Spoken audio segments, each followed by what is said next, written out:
Sir मेरा question ये है कि जैसे मैं टीचिंग सेक्टर में हूँ, तो सर ये लगता है जैसे कभी-कभी हम क्लासेस में जाते हैं बच्चों को सिखाने के लिए, लेकिन बच्चे सीखना नहीं चाहते हैं। वो सर रील्स, इंस्टाग्राम, यूट्यूब और गेमिंग इन सब में बिज़ी हैं।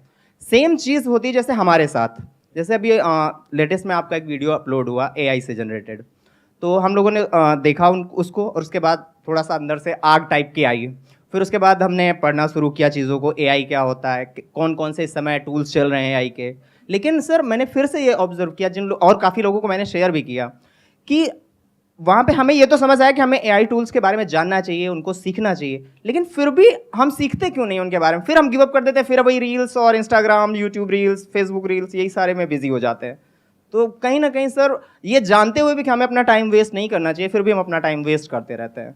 अच्छा, एक बात बताइए, मेरा आपसे एक क्वेश्चन है। आपने एक क्वेश्चन पूछा, मैं आपसे एक क्वेश्चन पूछ सकता हूँ? Yes sir, yes sir.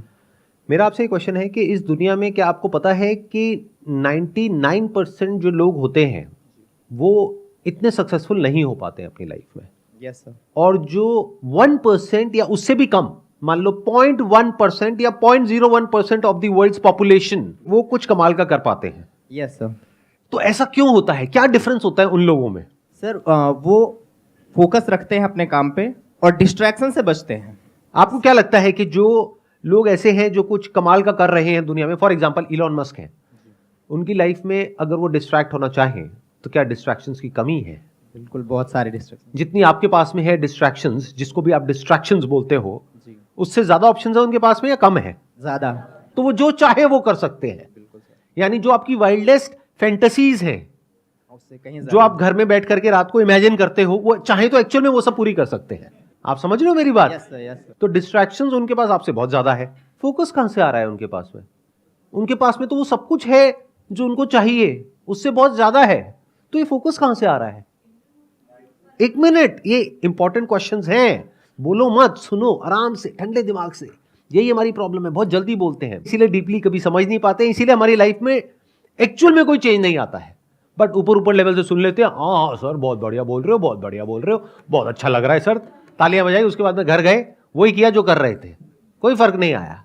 Sir मुझे लगता है कि वो एक बार जो गोल उन्होंने डिसाइड कर लिया, उसी से रिलेटेड चीज़ों को पढ़ते हैं, उस गोल से रिलेटेड लोगों से मिलते हैं, उनके साथ में उठते बैठते हैं, तो वैसी ही बातें होती हैं। ऐसा तो नहीं है। अगर आप इलोन मस्क की लाइफ को ध्यान से स्टडी करोगे तो देखो उन्होंने अपनी लाइफ में क्या क्या किया। So there is no one particular goal in his life, there are multiple goals. उनकी एक कंपनी है जो कुछ और ही कर रही है, दूसरी है जो कुछ और ही कर रही है, तीसरी है जो कुछ और कर रही है। तो ऐसा भी नहीं है कि उनका कोई एक ही गोल है जिसके ऊपर वो फोकस्ड है, जैसा हमको लगता है। जैसे सर आपने पूछा कि उनका क्या गोल होता है जो अपना काम के प्रति हमेशा एक्टिव रहते हैं और वो डिस्ट्रैक्ट नहीं होते, तो उनको एक मतलब माइंड में ये रहता है कि दुनिया को कुछ प्रॉब्लम सॉल्व करके देना है, दुनिया को कुछ टेक्नोलॉजी देना है, दुनिया कुछ ऐसा कुछ दे के जाना है कि आने वाला जनरेशन को ऑटोमेटिक वो करते जाते हैं।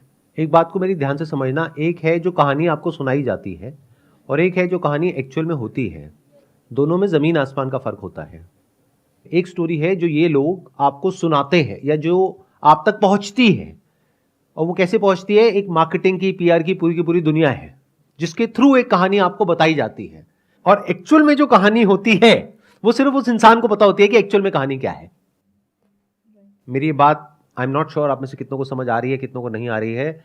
एक है आपके माइंड में जो इमेज बनी हुई है एक पर्टिकुलर एंटरप्रेन्योर की, जो हो सकता है पीआर की और मार्केटिंग की पूरी मशीनरी है, उन्होंने एक स्टोरी क्रिएट करी है और उस स्टोरी के अकॉर्डिंग, उस नैरेटिव के अकॉर्डिंग कुछ एक्शंस ले रहे हैं जिससे कि उनकी इमेज पॉजिटिव बिल्ड हो आपके माइंड में, जिससे कि आप उन पे ट्रस्ट करो और आपको लगे कि वो बहुत अच्छे इंसान है। क्योंकि अगर आप उन पे ट्रस्ट नहीं करोगे तो वो कोई भी काम नहीं कर सकते हैं।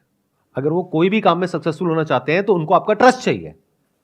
तो पहले तो इस कहानी को डिकोड करना सीखो लाइफ में, और उनको छोड़ो। आप भी तो ऐसे ही हो। एक कहानी है, आप में से कितने हैं जो मैरिड है? हाथ ऊपर करिए। तो एक कहानी है जो आप अपने हस्बैंड को या वाइफ को सुनाते हैं, और एक कहानी है जो एक्चुअल में आपके अंदर चलती है। दोनों में फर्क है या नहीं है? हर इंसान का एक होता है एक्चुअल मोटिवेशन, वो अगर उसने आपको बता दिया तो आपको उस इंसान से नफरत हो जाएगी। तो एक है उसकी रियल मोटिवेशन, एक है जो वो प्रोजेक्ट कर रहा है। मेरी बात समझ नहीं आने वाली, 99% लोगों को नहीं आने वाली। क्यों? क्योंकि ऐसे ऐसे लोग हैं जिनके बारे में मैं बात कर रहा होता हूं अपनी वीडियोस में कि ये लोग एक नंबर के चोर हैं, फ्रॉड है, घटिया हैं, और नीचे कमेंट में जाकर के लोग मेरे नाम को उनके नाम के साथ में जोड़ करके कहते हैं बस यही 5 लोग सही हैं, और मैं उन्हीं की बात कर रहा हूं।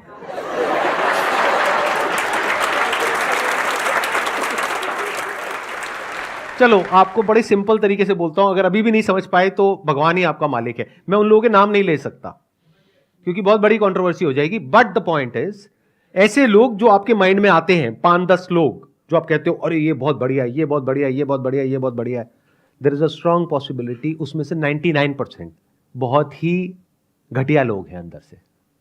अगर उनके एक्शंस को देखोगे, उनके वर्ड्स को नहीं देखोगे तो आपको समझ आना चाहिए एक इंसान किस तरीके से एक्ट कर रहा है, यानी उसके एक्शंस को डिकोड करना पड़ेगा, और जो वो बोल रहा है उसमें देखना पड़ेगा कि क्या कॉन्ट्रडिक्शन है। तब आपको समझ आएगा कि कौन असली है कौन नकली है। आपके लेवल पे जो 4-5 लोग हैं जो समाज पे कंट्रीब्यूशन कर रहे हैं, तो उनकी कंट्रीब्यूशन को देख के ही पता चल जाता है ना कि क्या वो लोगों के समझ के लिए भला कर रहा है कि क्या कर रहे हैं।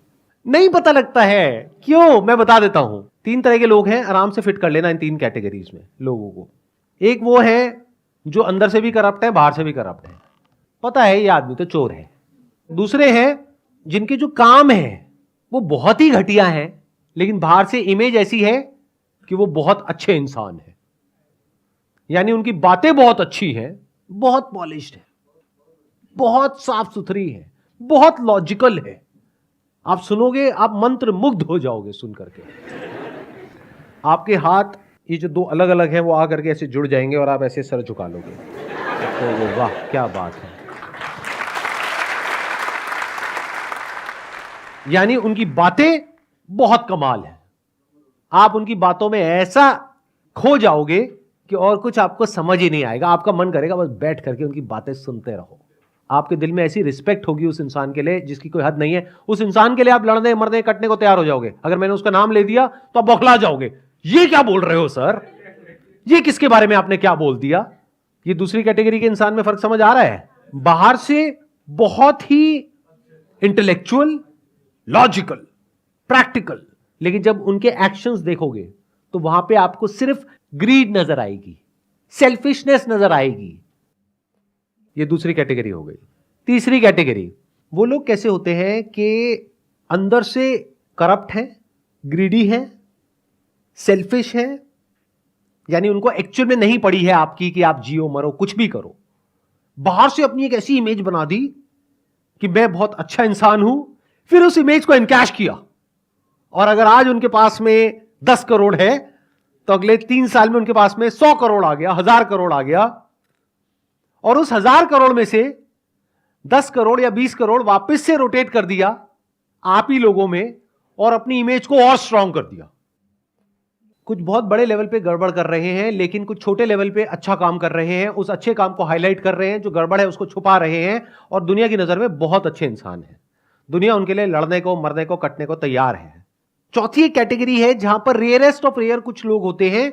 वो कैसे होते हैं? जो अंदर से भी कुछ बदलाव लेकर के आना चाहते हैं और बाहर से भी कोशिश कर रहे होते हैं, और वहां पर कोई कॉन्फ्लिक्ट नहीं होता है, यानी उनके अंदर की दुनिया और बाहर की दुनिया में कोई फर्क नहीं होता है। जैसे वो अंदर से है वैसे ही बाहर से है, यानी कि कोई प्रोपेगेंडा नहीं है, कोई पीआर नहीं है, कोई मार्केटिंग नहीं है, जो है सो है। बट ऐसे लोग रेयरेस्ट ऑफ रेयर होते हैं। अब ऐसे लोग कैसे बनते हैं? क्या ये आपका क्वेश्चन है? इस कैटेगरी में आपको आना है या बाकी की जो 3 कैटेगरीज है उसमें आना है? क्योंकि जो बाकी की 3 कैटेगरीज हैं उन लोगों के पास भी पैसा कम नहीं है, पावर कम नहीं है। अगर उस तरह से आप फोकस होने की बात कर रहे हो तो आपको क्या चाहिए? आपको ग्रीड चाहिए, आपके अंदर लालच होना चाहिए। बाहर से आप जो मर्जी दिखाते रहो, अंदर से डिजायर फॉर मोर होना चाहिए, हंगर फॉर मोर होना चाहिए। जिसके अंदर है वो आगे बढ़ता रहेगा, कितना ही आगे बढ़ जाओ कोई लिमिट ही नहीं है। जिसके अंदर नहीं है वो नहीं बढ़ेगा। इन सिंपल वर्ड्स, उसके लिए बर्निंग डिजायर चाहिए अंदर से वो करने का। तो रास्ते में जो भी आएगा आप उसको मिटा दोगे, हटा दोगे, और आगे बढ़ते चले जाओगे अपने गोल की तरफ। तो क्या इस तरह के गोल सेटिंग की आप बात कर रहे हो? इस तरह की ग्रोथ की आप बात कर रहे हो जो आपके लिए तो अच्छी हो, बाकी सबके लिए चाहे बुरी हो उससे फर्क नहीं पड़ता है। जब आप ग्रोथ की बात करते हो तो आप ऐसे ही लोगों को देख करके चमकते हो और ऐसे ही बनना चाहते हो, चाहे आप एक्सेप्ट करो या ना करो। तो आपको इससे फर्क नहीं पड़ता है कि वो इंसान जो आपका आइडल है वो करप्ट है अंदर से या एक्चुअल में अच्छा इंसान है। आपको बस उसके जैसा बनना है, उसके लेवल पे आना है, चाहे उसके लिए उसको भी हटाना पड़े वहां से तो आप हटाने को तैयार हो, बाकी सबको कुचलना पड़े आप कुचलने को तैयार हो। आपको किसी से कोई फर्क नहीं पड़ता है। आप लोगों को नौटंकी ही समझ आती है, नौटंकी ही आपके लिए सच है। और सच क्या है वो तो आप देख ही नहीं सकते, डाइजेस्ट ही नहीं कर सकते। अगर सच देखते हो तो आपको लगता है कि ये कुछ बहुत ही गलत कर रहा है इंसान। फॉर एग्जाम्पल किसी सेलिब्रिटी की वीडियो देखते हो कि वो कह रहा है कि नहीं मेरे को तुम्हारे साथ में फोटो नहीं खिंचानी है, तो आप क्या कहते हो, कितना एरोगेंट है। जबकि सच यही है, कोई आपके साथ में फोटो नहीं खिंचाना चाहता है। जब नए नए स्टार बनते हैं, नए नए फेमस होते हैं तो बड़ा मजा आता है फोटो खिंचा करके। एक पॉइंट के बाद में जा करके इरिटेटिंग होता है।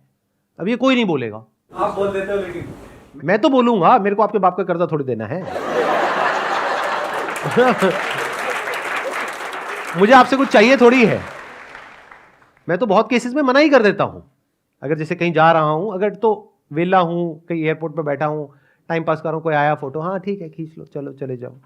और बहुत बार तो क्या होता है, लोग पहले अपने बच्चे को छोड़ते हैं, खुद नहीं आते हैं, क्योंकि पता है मैं बच्चे को तो मना कर नहीं सकता। तो छोटा सा बच्चा आता है, sir I am your biggest fan. मैं कहा मेरा नाम बताइयो। नाम तो नहीं बताया मम्मी पापा ने, बस इतना ही बोलने को कहा था। चल बेटा क्या चाहिए, फोटो खींचनी है, ठीक है आजा खींच ले। उधर से पापा मम्मी झांक रहे होते हैं, आपको भी खींचनी, हाँ हाँ चलो खींचो जाओ।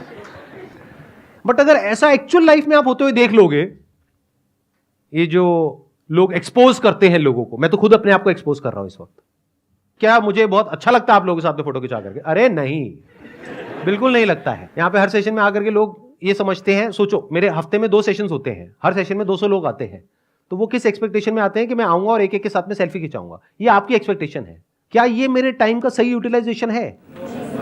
क्या मैं यहां पे बैठ करके 2 घंटे तक या 4 घंटे तक आप लोगों के साथ में एक एक करके फोटो खिंचाऊं, या अपना कोई और ढंग का काम करूं? चाहे वो इस सेशन से रिलेटेड हो, चाहे मेरे बिजनेस से रिलेटेड हो, चाहे मेरी पर्सनल ग्रोथ से रिलेटेड हो, कुछ भी हो वो करूं, बजाय आपकी ईगो को सेटिस्फाई करने के। क्योंकि आप भी फोटो मेरे लिए नहीं खिंचा रहे हो, इस सच को देख लो। आप इसलिए खिंचा रहे हो क्योंकि आपको अपनी पूरे फ्रेंड सर्कल में, रिलेटिव्स में ये दिखाना है कि अरे देख मैं तो जानता हूं इसको, अरे मैं मिला था, साथ बैठे थे, उसके बाद हमने लंच भी किया था। So I'm not concerned about your desires, as rude as it may sound. I'm concerned about your needs. दोनों में बड़ा फर्क है। डिजायर तो इस पूरी दुनिया में एक भी इंसान के सारे पूरे नहीं करे जा सकते हैं। जो नीड्स है वो सबकी पूरी करी जा सकती है। तो I am working on what is required, what is needed, not what you desire. क्योंकि आपको खुद भी नहीं पता है आप जो दुखी हो अपने डिजायर्स की वजह से ही हो। बट वो एक बहुत बड़ा टॉपिक है, तो अभी हम उसको शुरू नहीं करेंगे, नहीं तो हम कहीं और ही चले जाएंगे। आपके अंदर डिजायर्स भी और फियर्स भी हैं, बट आपके फियर्स आपके डिजायर से बड़े हैं। तो आप अपने एक लेवल पे जाकर के अटक गए हो, क्योंकि अगर उस लेवल को छोड़ा बड़े लेवल के लिए, तो हो सकता है वो लेवल भी हाथ से चला जाए। तो आपके अंदर डर है कि अगर मैं इससे नीचे आ गया तो क्या होगा। तो ये डर आपको आगे बढ़ने नहीं देता है। मतलब जिसके अंदर फियर डिजायर से बहुत ज्यादा है, वो लाइफ में आगे नहीं बढ़ पाएगा, एक लेवल पे आकर के रुक जाएगा। 99% लोग ऐसे ही हैं। बट कुछ लोग ऐसे होते हैं जिनके अंदर डिजायर फियर से बड़ा होता है। They are not afraid to fail, तो they are craving deep within for success, but they are not scared of failure, because they know कि सक्सेस तक पहुंचने के लिए फेलियर से होकर के ही निकलना पड़ेगा। बट ये सारी जो साइकिल है, that is all driven by greed, जिसको आप डिजायर बोलते हो, या फियर। ये 2 तरीके हैं जिस तरीके से पूरी दुनिया जीती है। तीसरा भी एक तरीका है जीने का, that is driven by love. And what is love? To love means to unite with the whole universe. That is the essence of love. Love की शुरुआत होती है जब आपके अंदर ये डिजायर उठता है कि मुझे खुद को जानना है। जब तक इस दुनिया को जानने की भूख है, तब तक you are driven by desire and fear, because इस यूनिवर्स का नेचर ही ऐसा है, या तो ये आपके अंदर लालच पैदा करेगा या फियर्स पैदा करेगा। बट अगर किसी के अंदर ये डिजायर आ गया, चाहे मेरे सेशन देख करके, चाहे यहां से, चाहे वहां से, कहीं से भी, कैसे भी, ये जो लिखा हुआ है डिस्कवर योरसेल्फ, कहीं से डिजायर आ गया, ये पनप गया अंदर, who am I, self inquiry, self understanding. So if you can see that we are all interconnected, interdependent, we are all one whole block, then you're driven by love. And when you are acting out of love, not out of fear or desire, which is self-centric. Desire और fear का basic nature ही यही है, basic structure ये है, it's always self-centric. उसको सिर्फ खुद की पड़ी है. जैसे इंसान को सिर्फ खुद की पड़ी है. एक जंगल है, वहां पर मान लो करोड़ों जानवर हैं. उस पूरे जंगल को 1 मिनट में हम लोग मिटा देंगे अपने फायदे के लिए.